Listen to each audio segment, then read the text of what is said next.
What is up? Kia ora and g'day. I'm hoping that I'm welcoming my Canadian friends right north of me. I'm hoping I'm also welcoming my New Zealand friends and my Australian friends. And I'll tell you why. Because today, in honor of the fact that it is Remembrance Day coming up in a couple of days, and for a little while this week, I have been doing reaction videos on certain topics that relate to remembrance. And one particular war in general, called the Forgotten War, is the Korean War. It's called the Forgotten War because it doesn't get as much attention as the two world wars. But it was significant, and we are still feeling the after effects of it, which, all these years later, really never officially ended. There are still American troops, for example, stationed in Korea, and I think we all know from current events what the concerns are with the modern North Korean state. Whereas the South has been a success story. There's a battle that perhaps is somewhat forgotten as well. The Forgotten Battle of the Forgotten War. And it involved Commonwealth forces, specifically including Canadians, Australians, and New Zealand forces in the Battle of Capyong. So in honor of them and in remembrance of them in this forgotten battle and this forgotten war, we are going to be reacting to a video on the Battle of Capyon. I'll see you on the flip side. Hey guys, so first of all, I changed scenery because it was getting very cold outside and there's noise out there. But also, so I've done the first 15 minutes of this video, and I'm going to edit it out because it just goes into a lot of the background of the war.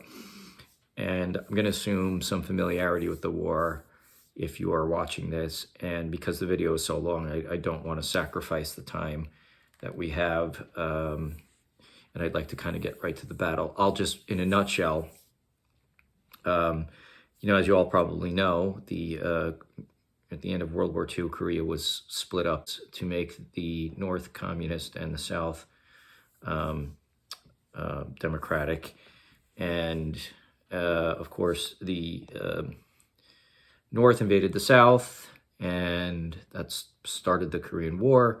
The UN authorized military intervention, and the North had pushed the Republic of Korea forces all the way down to the southern tip of the peninsula.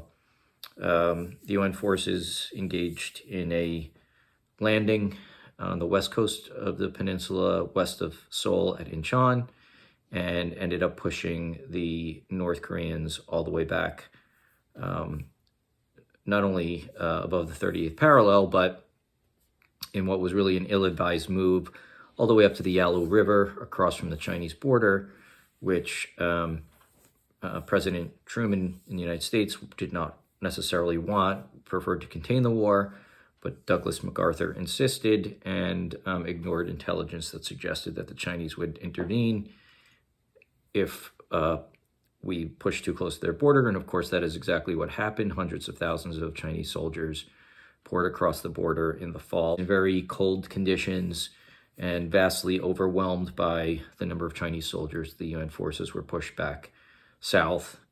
And so that sort of set the stage for this battle, where there was a push by the Chinese soldiers along a road to Seoul that came through a valley, and this is where the Battle of Kapyong takes place. And so that's where we pick up. Supreme Commander General Peng rolls out 4 very successful campaigns. And by January of 1951, Seoul has fallen to the Chinese. The US Army is in disarray. That was a tremendous humiliation for MacArthur. He did go into a panic and called for all-out war, bombing the Yalu bases, bombing Manchuria, and of course that was inimical to what Truman wanted and what the American government at that stage wanted. They wanted to contain the war, and what MacArthur was proposing was a massive escalation. Not only bomb, but use nuclear bombs, atomic In bombs. early April of 1951, US President Harry S. Truman takes a decisive step. He sacks his top general in Korea. Yep. General Matthew Ridgway replaces MacArthur. Ridgway was a great general. MacArthur, I don't know, why, past his prime or whatever, but, it was a very controversial political move for Truman, who's a politician. He's the president, commander-in-chief, has every right to fire MacArthur, but MacArthur was, a hero in the minds of Americans, and so, thankfully Truman had the resolve to make the right decision. After retaking Seoul, UN troops push north to form the Utah Line, a defense stretching the width of the country. They await the might of the inevitable Chinese Fifth Offensive. By late afternoon of April 23rd, the Chinese have broken through and are heading down the Kapyong Valley, the traditional invasion route to Seoul. Major Ben O'Dowd, in charge of the Australians on Hill 504, watches as South Korean troops and civilians flee south.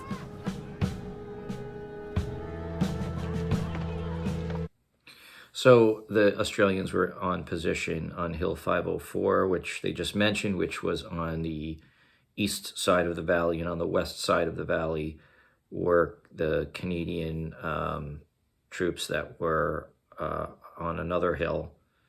And so they both had high grounds overlooking the valley. And I'm not sure if they were just yet, but maybe they'll discuss in a moment where the New Zealand artillery ends up being placed.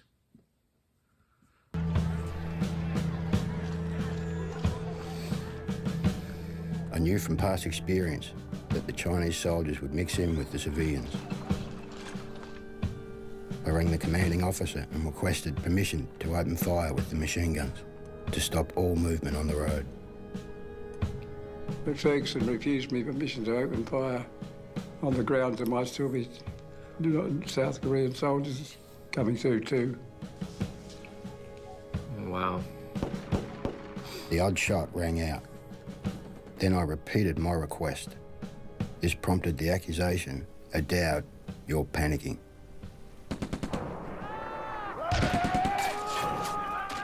Almost immediately, an attack is made on lines around Ferguson's battalion headquarters, further down the valley. The Chinese are through.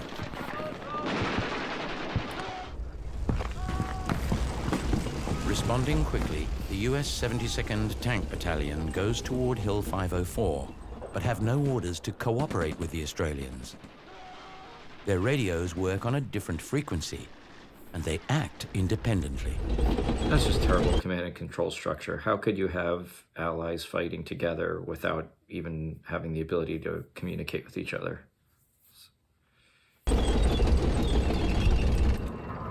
Operating from the open turret position, a US commander is shot, and the tanks close down.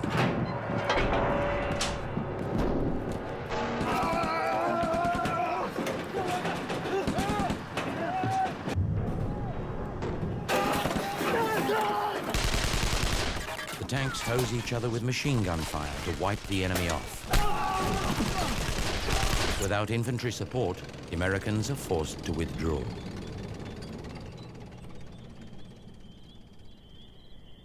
By dusk, the Australians, now alone, await the Chinese attack. The tanks gone, the diggers will depend upon the support of New Zealand artillery.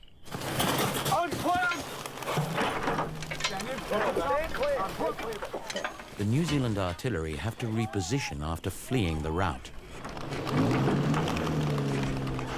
They set up their 25-pound guns behind hills defended by Australians on one side and Canadians on the other. Okay, so here they're showing you where everybody is. You see the valley, you see the Canadians on the hill up to the west, and the Australians on the hill up to the east.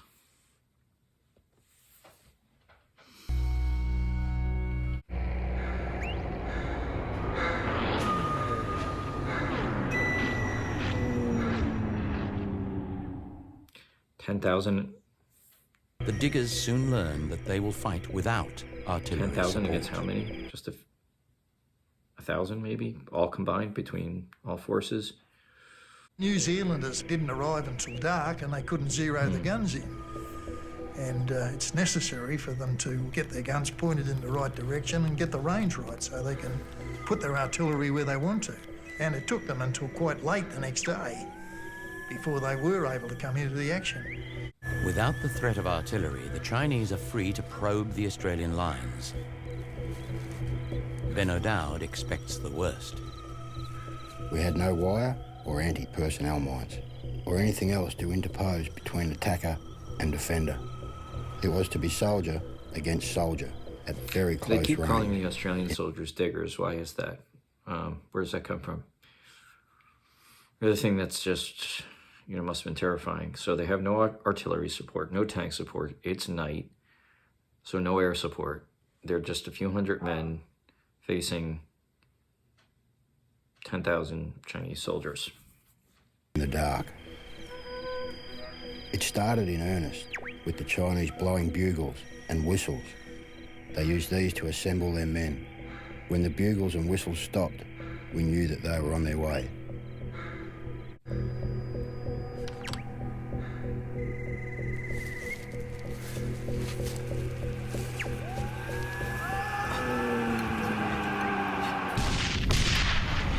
It was on. The Battle of Capyon had started.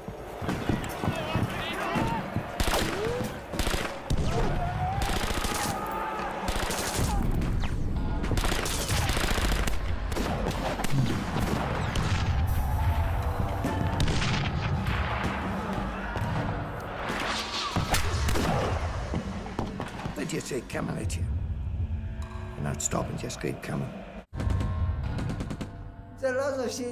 When the company was gone after the first charge, then they sent in another company, one after another, just like that. It was a human wave and no artillery support. For us, there was no other way to fight. We had many more soldiers than them. That's the bottom line. I mean, neither side right now had artillery support. It was just, I guess the Australians had the high ground, but I mean, it's only a matter of time that they'd be overrun.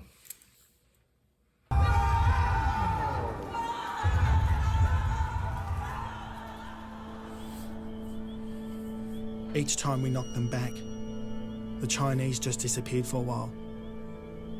In between assaults, our wounded and dead were brought back, and fit men were repositioned by section commanders into forward positions. We were in danger of being overrun.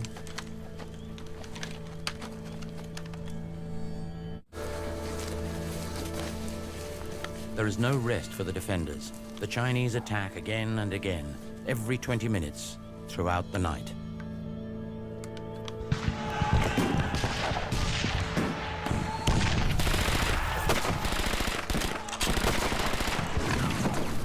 Wave after wave after wave, yeah, that's how they came in.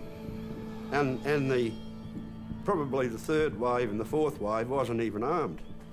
They'd pick up the weapons of the blokes killed in front of them.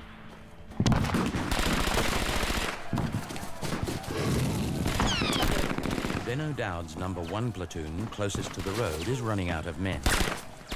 At 1 a.m, he's forced to make a decision to give up ground. He orders the survivors to withdraw.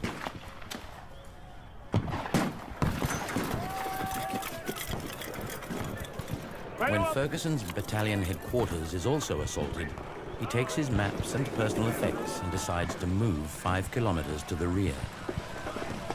So that Pandora's box, his command caravan, does not fall into enemy hands, he orders it destroyed.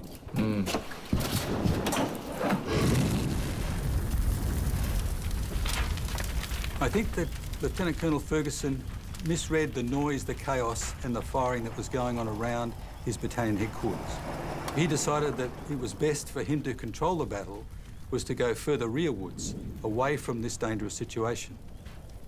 The problem was he didn't issue orders for that to happen in an orderly manner. Oh boy. And indeed, a number of officers were quite surprised when they couldn't find their commanding officer among them in the morning. That must not have helped morale.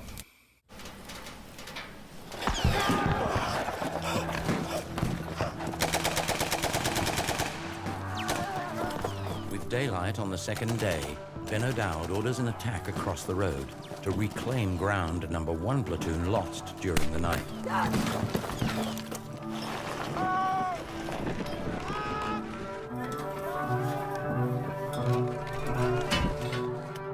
So these are the New Zealanders getting into it now. It's daylight, so they can probably recalibrate their artillery, right? The New Zealanders also take advantage of the daylight. They are now able to range in their weapons and bring to bear the considerable firepower of their 25-pound guns.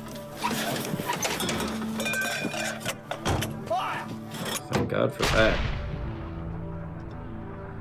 With clear observation, we could bring heavy weapons of all kinds into action against them. Hundreds of dead, dying, and wounded Chinese soldiers were left on the killing ground.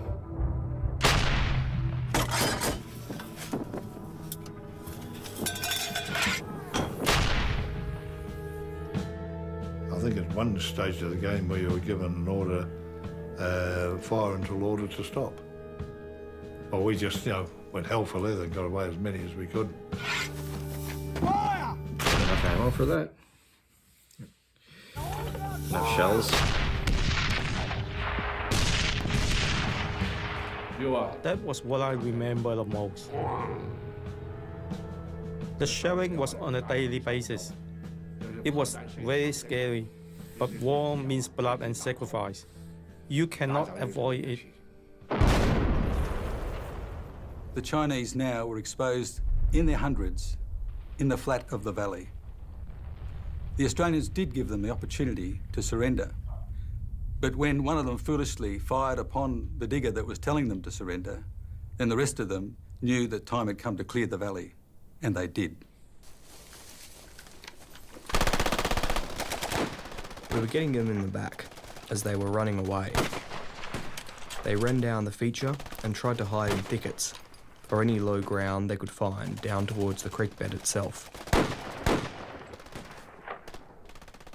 We got excited because finally we could have a decent bash at them. We did plenty of firing. They were having a hell of a good time until I stopped it. That wasn't very popular. But we used a lot of ammunition during the night, and the resupply didn't look too good at all at that stage. We had no contact with the rear. And so I ordered the firing to stop, save ammunition.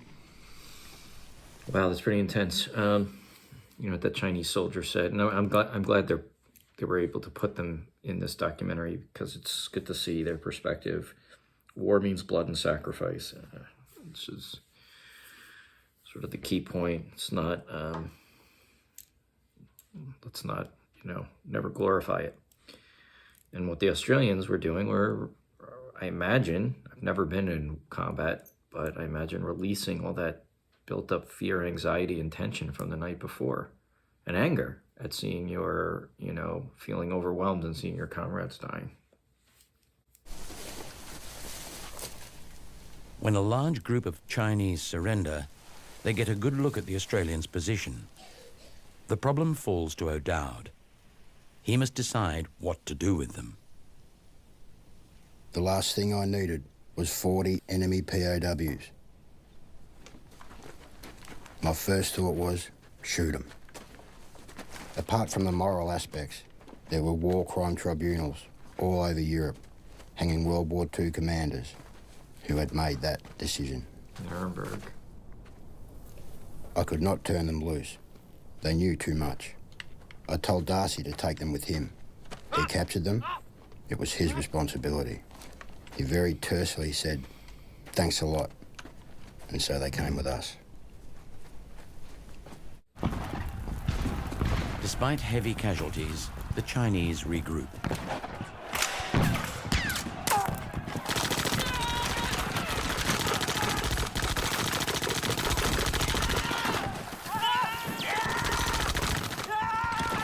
Ignoring incoming artillery, their commanders know that with supply lines stretched thin, they cannot bring forward their own big guns. They do, though, have mortars. And they have the numbers to mount a series of relentless attacks over the next 6 hours. The Australians hold, despite being low on ammunition, food and water. The Canadians, in a more heavily armed and steeper position, watch on. We could see the Australians down in the valley, down on the hills, and the hills weren't that big. It wasn't like ours. And they got quite a shellacking. What could they do from there, I guess? It's always been my opinion that the brigadier gave the Patricians that high defensible position and put the Australians in that lower, less defensible position on the belief that the Australian troops were much more seasoned than we were.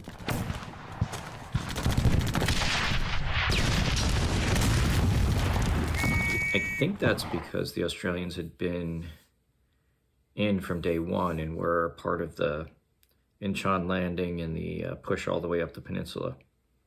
And I don't think these Canadian Army unit, I'm sorry, I don't know the technical terms, but they're calling them the Patricias. This thing is if anyone of you know, is that what happened?